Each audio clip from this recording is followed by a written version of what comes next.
नमस्कार। आज हम कुछ हाल की महत्वपूर्ण घटनाओं और जानकारियों की थोड़ी गहराई में जाएंगे। हाँ, हमारे पास विज्ञान, तकनीक, खेल, अर्थव्यवस्था और सरकारी पहलों से जुड़े काफी सारे स्रोत हैं। बिल्कुल, और हमारा मकसद है इन स्रोतों से मतलब जो सबसे जरूरी बातें हैं उन्हें निकालकर समझना कि इन सब का आखिर मतलब क्या है। सही है।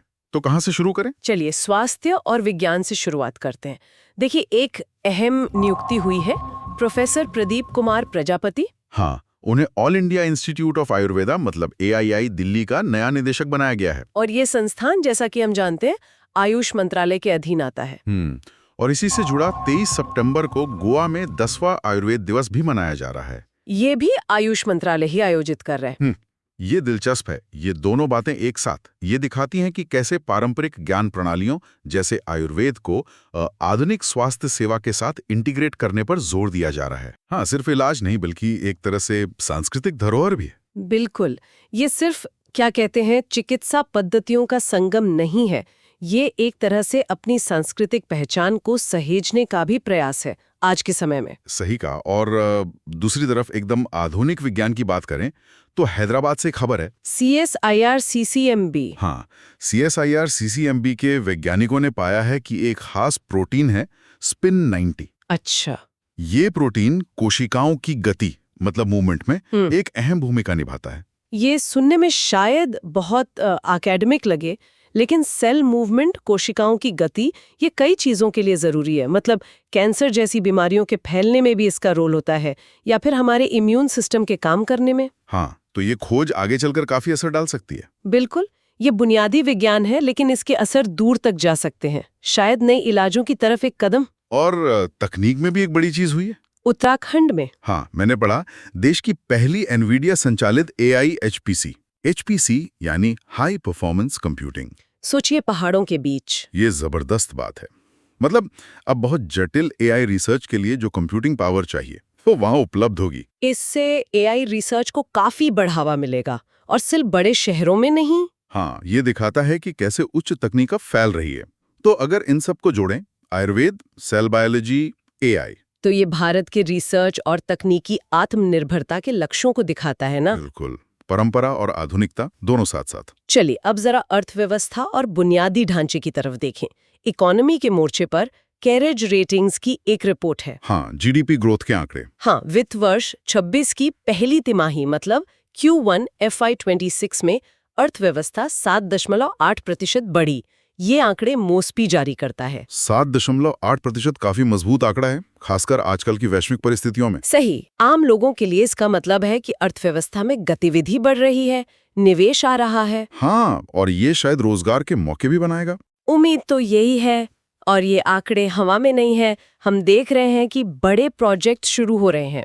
जैसे प्रधानमंत्री ने बिहार के पूर्णिया में करीब 40,000 करोड़ की परियोजनाओं का शिलान्यास किया। 40,000 करोड़, ये बहुत बड़ी रकम है। हाँ, बिहार के विकास के लिए। बिहार 1912 में बना था, राजधानी पटना। और पूर्वोत्तर पर भी बहुत ध्यान है। मिजोरम की राजधानी आइजोल में 9,000 करोड़ से ज्यादा की परियोजनाएं। मिजोरम 1987 में राज्य बना। ठीक। असम में 6,500 करोड़ की परियोजनाएं। राजधानी दिसपुर बिहू प्रमुख त्योहार है। असम में भी। और फिर मणिपुर, राजधानी इम्फाल और मिजोरम में मिलाकर 17,500 करोड़ की और परियोजनाएं। पूर्वोत्तर में इतना निवेश, इसकी एक रणनीतिक वजह भी है। क्या? कनेक्टिविटी। कनेक्टिविटी तो है ही, साथ ही विकास और उस क्षेत्र को देश की मुख्य धारा से और बेहतर ढंग से जोड़ना। यह भारत की एक्ट ईस्ट नीति से भी जुड़ता है। हाँ, ये बात सही है। ये सिर्फ पैसे लगाना नहीं बल्कि एक पूरे क्षेत्र को साथ लेकर चलना है। बिल्कुल। और असम से एक और खास खबर है, गोलाघाट जिले में। वो बायोएथेनॉल प्लांट वाला। हाँ, भारत का पहला बांस आधारित बायोएथेनॉल प्लांट प्रधानमंत्री ने उद्घाटन किया। ये EBP कार्यक्रम के लिए बहुत महत्वपूर्ण है। EBP मतलब इथेनॉल ब्लेंडेड पेट्रोल कार्यक्रम। हाँ, इस बायोएथेनॉल प्लांट का महत्व कई स्तरों पर है। एक तो पर्यावरण के लिहाज से अच्छा है, जीवाश्म ईंधन पर निर्भरता कम होगी। सही। दूसरा, किसानों के लिए, खासकर जो बांस उगाते हैं, उनके लिए आमदनी का एक नया रास्ता खुलेगा। और तीसरा, ऊर्जा सुरक्षा। हमें बाहर से कम तेल मंगाना पड़ेगा। तो ये एक तरह से टिकाऊ विकास का मॉडल है ना? हाँ, और ये सवाल भी उठता है कि ऐसे और मॉडल कैसे सफल बनाए जा सकते हैं। बिल्कुल। चलिए अब जरा खेल की दुनिया में चलते हैं। क्रिकेट से शुरू करते हैं। हाँ, ICC player of the month. Bharat के तेज गेंदबाज मोहम्मद सिराज और आयरलैंड की ओरेला प्रेंडागास्ट अगस्त महीने के लिए। आईसीसी मुख्यालय दुबई यूएई में। सिराज का प्रदर्शन हाल में शानदार रहा है। ये पहचान मिलना अच्छी बात है। और क्रिकेट से जुड़ी एक बिजनेस खबर भी है। अपोलो टायर्स अब भारतीय टीम का मुख्य प्रायोजक होगा। अच्छा, बायजूस की जगह। हाँ, तो ये दोनों खबरें साथ में दिलचस्प है। एक तरफ खिलाड़ी का प्रदर्शन और पहचान, दूसरी तरफ खेल को चलाने के लिए कॉर्पोरेट स्पॉन्सरशिप। हाँ, एक इकोसिस्टम है पूरा। बिल्कुल, दोनों चीजें जरूरी हैं। और क्रिकेट के अलावा भी बहुत कुछ हुआ है। शतरंज में वैशाली रमेश बाबू। हाँ, भारतीय ग्रैंडमास्टर वैशाली ने दूसरी बार FIDE विमेंस ग्रैंड स्विस जीता है। ये बहुत बड़ी उपलब्धि है। FIDE मुख्यालय लॉज़ैंग, स्विट्जरलैंड। जबरदस्त। ये भारत में महिला शतरंज के लिए भी बहुत अच्छा संकेत है। और स्पीड स्केटिंग में भी भारत ने इतिहास रचा है। स्पीड स्केटिंग, अच्छा। हाँ, आनंद कुमार वेलकुमार, उन्होंने चीन में हुई स्पीड स्केटिंग वर्ल्ड चैंपियनशिप्स में गोल्ड मेडल जीता है। वाह, ये इस चैंपियनशिप में भारत का पहला गोल्ड है। हाँ, पहला स्वर्ण पदक। ये तो कमाल है, ऐसे खेलों में जीतना जहां हमारा दबदबा नहीं रहा। और मुक्केबाजी में भी मीनाठी और जैस्मिन वर्ल्ड बॉक्सिंग चैंपियनशिप 2025 में स्वर्ण पदक। संचालन BFI करती है। बहुत बढ़िया। तो क्रिकेट, शतरंज, स्पीड स्केटिंग, बॉक्सिंग, हाँ, अलग अलग खेलों में ये सब जीतें अगर एक साथ देखें तो ये भारत की बढ़ती हुई खेल शक्ति को दिखाती है। ये सिर्फ खिलाड़ियों की व्यक्तिगत मेहनत नहीं है, बल्कि शायद बेहतर सुविधाएं और समर्थन भी मिलने लगा है। हाँ, और इससे राष्ट्रीय गौरव भी बढ़ता है। बिल्कुल। खेल के मैदान से अब रक्षा और अंतर्राष्ट्रीय संबंधों की ओर चलते हैं। हाँ, अलास्का में 21वां भारत अमेरिका संयुक्त सैन्य अभ्यास हुआ, युद्ध अभ्यास 2025। ये हर साल होता है ना? हाँ, हर साल होता है। और ये दोनों देशों के बीच बढ़ते रक्षा सहयोग का एक प्रतीक है। इस तरह के अभ्यासों का एक बड़ा मकसद होता है इंटरऑपरेबिलिटी बढ़ाना, मतलब दोनों सेनाएं एक साथ कैसे काम कर सकती हैं। हाँ, तालमेल बैठाना। बिल्कुल, आपसी समझ और विश्वास बढ़ता है इससे। और भारत अब अंतर्राष्ट्रीय स्तर पर भी बड़ी भूमिका निभा रहा है।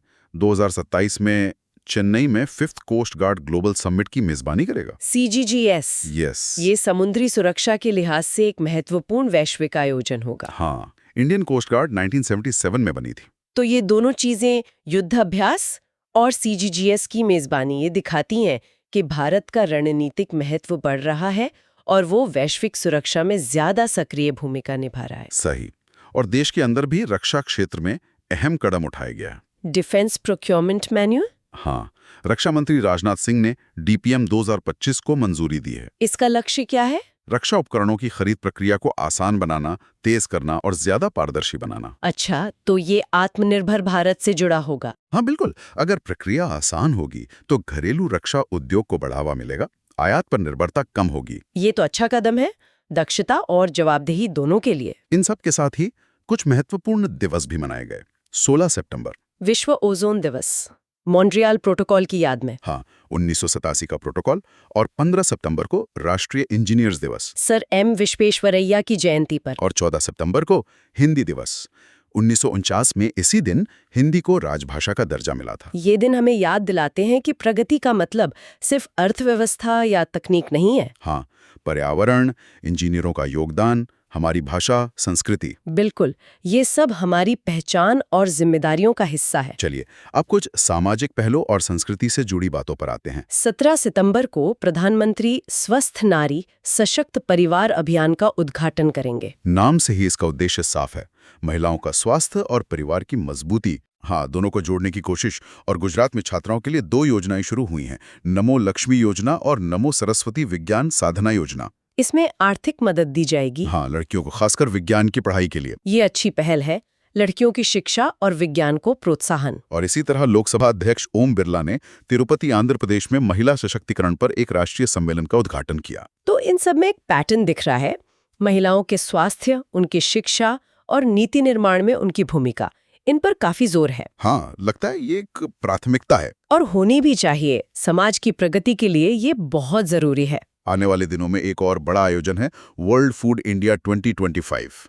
प्रधानमंत्री उद्घाटन करेंगे। इसका लक्ष्य भारत को ग्लोबल फूड हब बनाना है, खाद्य प्रसंस्करण में। हाँ, फूड प्रोसेसिंग सेक्टर पर फोकस। ये आर्थिक नजरिए से महत्वपूर्ण हो सकता है। और एक और सम्मेलन, गृह मंत्री अमित शाह नई दिल्ली में एंटी नारकोटिक्स टास्क फोर्स यानी ANTF सम्मेलन का उद्घाटन करेंगे। नशीली दवाओं के खिलाफ। हाँ, ये नशे के खतरे से निपटने के लिए जो विभिन्न एजेंसियां हैं उनके बीच तालमेल बढ़ाने के लिए है। NCB इसमें मुख्य भूमिका निभाती है, जो गृह मंत्रालय के अधीन है। तो एक तरफ विकास और आर्थिक अवसरों की बात है, जैसे फूड प्रोसेसिंग, और दूसरी तरफ सामाजिक चुनौतियों जैसे नशे की समस्या से निपटना। हाँ, दोनों पर ध्यान दिया जा रहा है। सही है। और कला संस्कृति से भी एक खबर है। फिल्म मेकर नीरज घायवान, हाँ, उनकी फिल्म होमबाउंड, उसने Toronto international film festival TIFF 2025 में दूसरा रनर अप पुरस्कार जीता है। TIF तो बहुत बड़ा फेस्टिवल है। ये तो बहुत बढ़िया खबर है। भारतीय सिनेमा के लिए गर्व की बात है। बिल्कुल। और अंत में एक दुखद खबर भी है। मेघालय के पूर्व मुख्यमंत्री DD लापांग का निधन हो गया। ओह, 91 वर्ष के थे वो? हाँ, 4 बार मुख्यमंत्री रहे। लंबा राजनीतिक जीवन था उनका। ऐसे अनुभवी नेताओं का जाना हमेशा एक क्षति होती है। उनका योगदान याद रखा जाएगा। हाँ। तो आज हमने काफी सारी अलग अलग चीजों पर बात की। हाँ, विज्ञान से लेकर खेल तक, अर्थव्यवस्था से सामाजिक पहलुओं तक, ये सब मिलकर एक बड़ी तस्वीर बनाते हैं भारत की, जहां बहुत कुछ एक साथ चल रहा है। बिल्कुल। और अगर इन सब बिखरे हुए बिंदुओं को जोड़ने की कोशिश करें तो कुछ मुख्य बातें उभर कर आती हैं। जैसे एक तो ये कि परंपरा और आधुनिकता के बीच एक संतुलन बनाने की लगातार कोशिश दिखती है। आयुर्वेद और AI का साथ साथ चलना इसका उदाहरण है। दूसरा, राष्ट्रीय स्तर की महत्वाकांक्षाएं हैं, आर्थिक विकास, आत्मनिर्भरता, और साथ ही व्यक्तिगत स्तर की उपलब्धियां भी हैं, खिलाड़ियों की जीत, कलाकारों की पहचान। हाँ, दोनों साथ चल रहे हैं। और तीसरा ये कि प्रगति की परिभाषा अब शायद थोड़ी व्यापक हो रही है। सिर्फ आर्थिक आंकड़े नहीं, बल्कि सामाजिक मुद्दे, सांस्कृतिक पहचान, पर्यावरण, ये सब भी इसका हिस्सा हैं। ये एक बहुआयामी सफर है। बिल्कुल सही कहा। और इसी के साथ हम अपने श्रोताओं के लिए एक विचार छोड़ जाते हैं। हाँ, आज हमने जिन विकास योजनाओं, तकनीकी तरक्की और बढ़ती वैश्विक भूमिका की बात की, इन सब के बीच ये सोचना दिलचस्प है कि भारत अपनी जो इतनी गहरी सांस्कृतिक जड़ें हैं, अपनी विविधता है, उसे सहेजते हुए भविष्य की चुनौतियों का सामना कैसे करेगा। मतलब तकनीकी और वैश्विक चुनौतियां, ये संतुलन साधना कितना आसान होगा या कितना मुश्किल, इस पर सोचने के लिए छोड़ते हैं।